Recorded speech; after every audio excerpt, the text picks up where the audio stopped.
who is like truly a cornerstone of the Boston art community, particularly within the fiber arts. And I feel like your work has really encouraged a lot of our peers and colleagues to take up things like weaving or crocheting, which Sam famously led a crocheting workshop for an exhibition I did last year.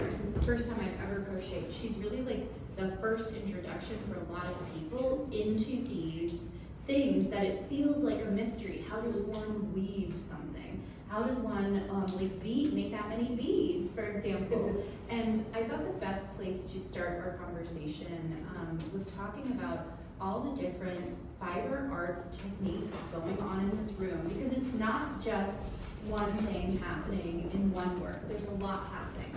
So can you maybe just talk about some of the different ways that you're working with fiber, and then also combining those ways together? So the base of the majority of these pieces in this show have started with weaving that I've done on a floor loom, and when I'm weaving, it really is just about color and texture, and also trying to figure out where I break the grid of the woven structure, or not, or embrace it. And I just weave, and then I have piles of weaving and piles of other things, and piles come together and tell me when they need to be a piece. And then there's a ton of embroidery, hand stitching, crocheting, beading, lace making, in all of them. And I feel like, again, like weaving is my first hand, and how I handle how these techniques come together is very much a language of weaving. So like I think of collage as like you glue this thing next to this thing, and for me that never really becomes one thing. Where weaving and like this running stitch melds things together in a way that for me it becomes one versus like a bunch of separate elements next to each other. So it's almost like you're reframing the idea of assemblage or collage. This wasn't one of our questions. That's right. It's totally off the cuff. Sorry. Question. And I feel like assemblage is a very kind of like post-war. Like I'm thinking about Robert Rauschenberg. Obviously, that's really like when you think of assemblage, that's what you think about. It's him like taking these big pieces of wood and like random things and putting them all together, gluing them, nailing them, adhering them together. And what you're doing with weaving, like it's a completely different way to approach maybe the same material gesture, instead of like glue and like this super industrial way of like forcing things to come together. Like you're actually creating a supportive space for these things to be in. And I think that that's a really interesting way to think about your process overall, because it's not just thinking or making, it's also teaching. So maybe can you walk us through like the process of making one of these and how it becomes both a thinking and teaching and making space? So my process again starts with these piles of materials in my studio, both things that I've made and things that I've rescued from the thrift store that somebody else has made, which is also really important to me, this kind of lineage and conversation I'm having with other people's work. And I feel like I'm rescuing it too. And so the piles, again, they tell me, I don't even know who makes the piles sometimes. I'm like, where did that pile come from? I love that little fairies. And then I start really abstractly with color and texture, and I never know the end result.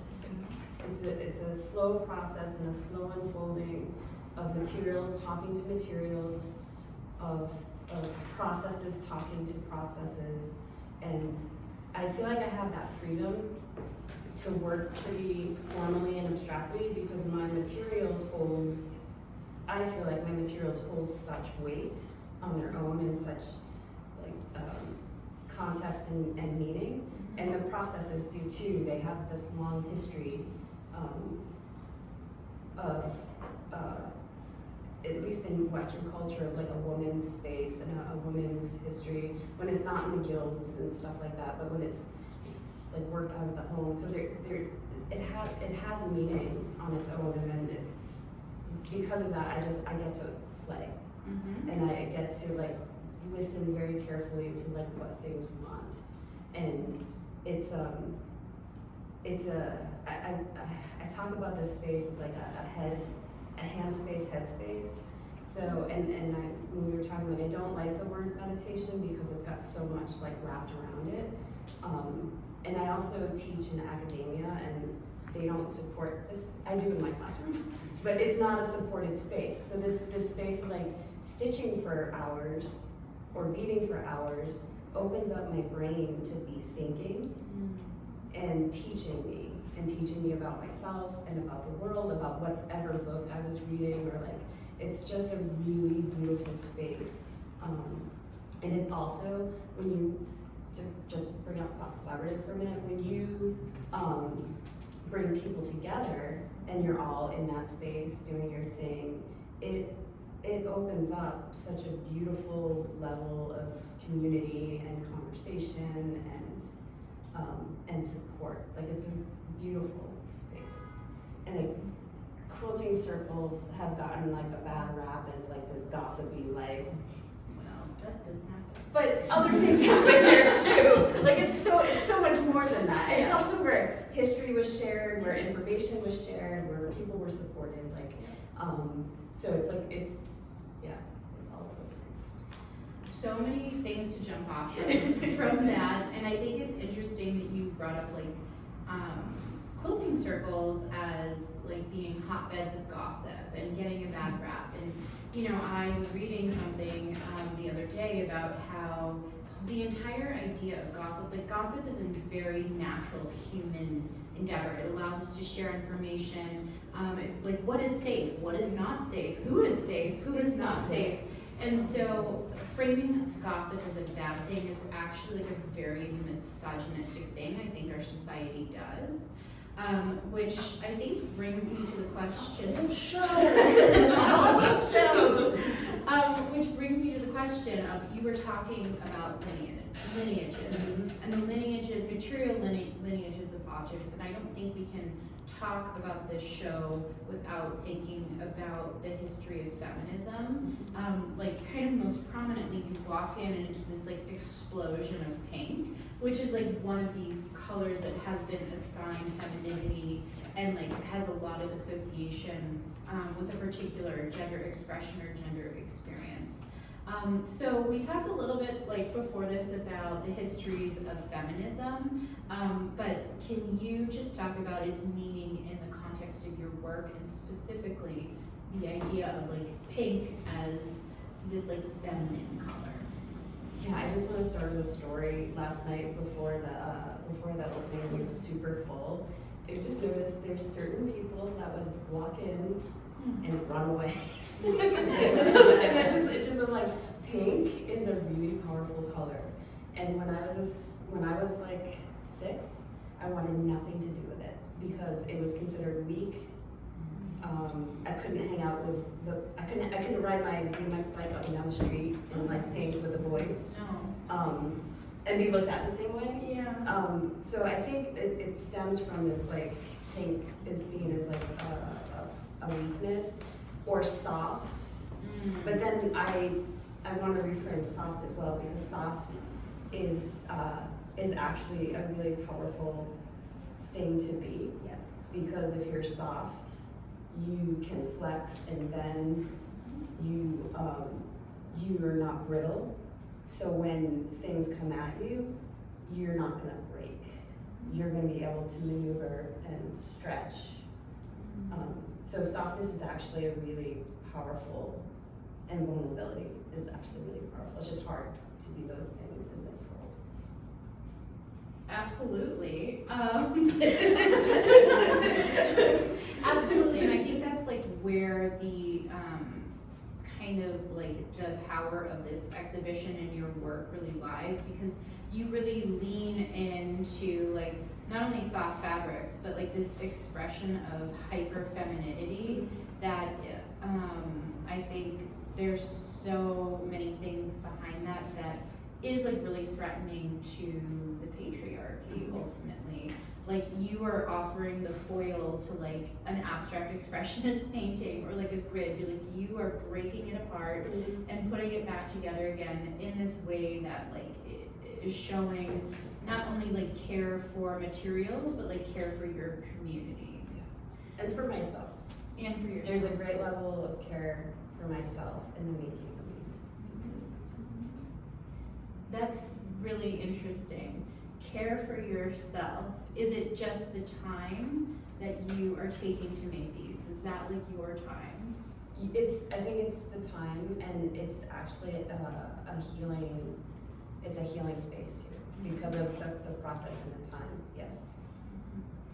And you were talking about earlier how like in academia where you work and like of course I've been in those spaces too, things like meditation, things like healing, like that is considered like extremely uncool and like unintellectual to be talking about, but so much of feminist art or art that's grounded in like a feminist experience actually like talks about these like really intangible concepts that like are not footnotes. Yeah. So I think there's something really subversive and powerful about your work. I do want to say like these are not shy, and they are for me like crazy in your face, Yes. like, powerful works. Yeah. So that brings me to my next question. The title of this exhibition is called Eating Beauty, and Sam and I were like trading some readings before this, and she sent me this like, book. It's great, like, theological. It is a theological text by Anne Astle, and it's the same title, Eating Beauty, and it's all about like the idea of worshiping via the senses, not only sight, but things like touch, smell, hearing, and it's a really interesting reference in the context of women's role in the labor and production of objects used in worship, particularly textiles. If you think about like within like a Catholic church, which is the context that I was raised in, like the robes that the priest wears, the altarpiece covering on the altar. So weaving and like working with fiber, obviously we're looking at it right now, but there is a way to quote unquote eat this work that doesn't involve sight. Can you expound upon that? Doesn't involve sight. Yeah. Well, okay. Maybe I'll enter it this way. Yes. I want you to feel it. Like last night I was asking random people I didn't know, I'm like, so where do you feel this in your body? And they were like, actually it's pretty orgasmic. And I'm like, isn't this funny? Total strangers. And I'm like, I'm just asking you, where do you feel this in your body? Like I want that to be the first encounter with the work. I want you to locate it in your body somewhere. And for me it's often like my mouth, or like my lower gut. But I want you to feel it in your hands. So yes, it's through your eyes, but your eyes and your hands like have a relationship that they understand. When you look at this, you know what it feels like. You might even know what it tastes like, or what it sounds like, or like. So.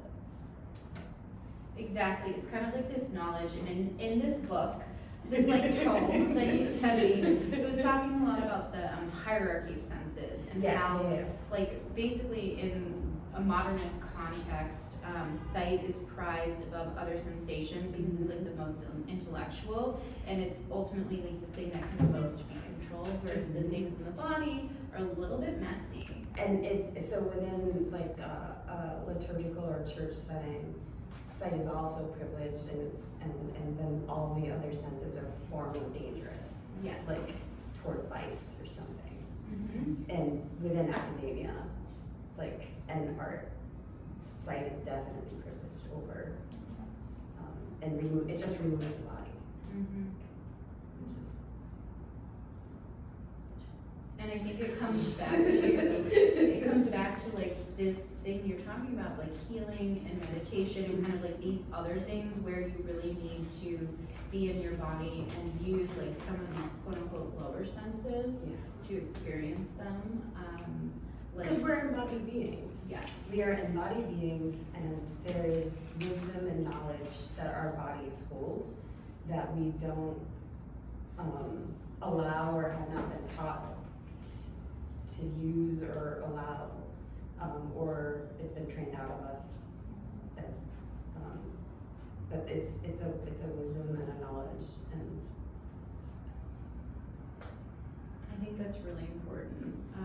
And maybe I think is related in some ways, but I know this wasn't the question we wanted to end on. But these ready-made objects, so we're surrounded by these incredible kind of like fiber explosions, and then in the middle of the room, I think what is so interesting about this exhibition is we have these quote-unquote ready-made objects, things that are like literally found, but you've intervened into in like very key ways. Can you like talk us through maybe like what is going on with this chair back? so the chair back is technically not found. The original chair back is found, and then I made 32 part mold of plaster and slip cast it with help. And then it is sewn back together because when it came out of the mold it broke in multiple places, and so I pierced it so that I could sew it back together at some point. And then the lace is actually, I just have to say this too, is handmade lemon lace that was gifted to me by somebody. It belongs to their family who was had a history of lace making. So it's very precious to me. And so this piece has been actually the most confusing piece for me in the show. I just knew they needed to go together and they needed to be here. And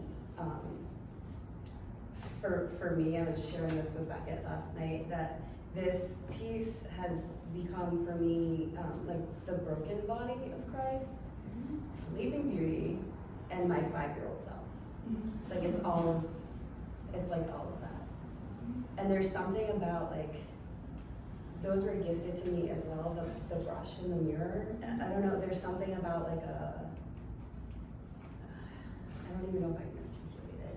But it's called The Fallen, which also like is a pun, but also not. And I think it's like so powerful to how you're using like again like this textile technique to like really demonstrate a level of like care and concern and like comfort towards this object. And even though it's ceramics and ceramics has its own kind of like I think history that's like very feminist, like it feels like a feminist reparative act almost of what you're engaging in. Yeah, and this we talked about this too. So I've had this piece for a while, just not made. And before I could sew the lace onto it, I had to wash it. And I felt like I was bathing it. And then I've been putting off washing the chandelier because I thought it was just gonna be such a pain in the ass to wash. But then when I finally did it, it was the same act as washing this and mending it. It was just this really beautiful, sensitive like moment of care, which then reminded me about all of the care taking place in all of the work. Yeah. That's an incredibly evocative image, I think, to end on. Maybe we open it up to questions from everyone who's here.